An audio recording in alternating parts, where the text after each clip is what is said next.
আসসালামু আলাইকুম। আমাদের মাঝে সকাল সকাল একটি স্কোয়ার নোয়া আছে।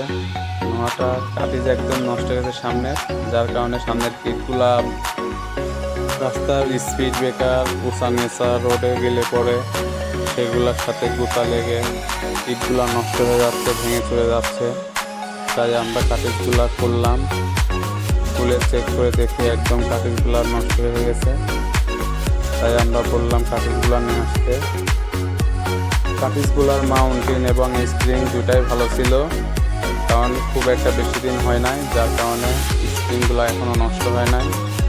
তাই খালি নতুন কাটিজ দিব এবং পুরাতন স্প্রিং এবং মাউন্টেনগুলো থাকবে। তারা সবাই তাদের গাড়ির কাটিজগুলো যখন নষ্ট হয়ে যাবে সঙ্গে সঙ্গে এগুলো চেঞ্জ করবেন। কাটিজের জন্য গাড়ি চালানো অনেক অসুবিধা হয় এবং বডি কিটগুলো নষ্ট হয়ে যায়, তাই দ্রুত চেঞ্জ করবেন।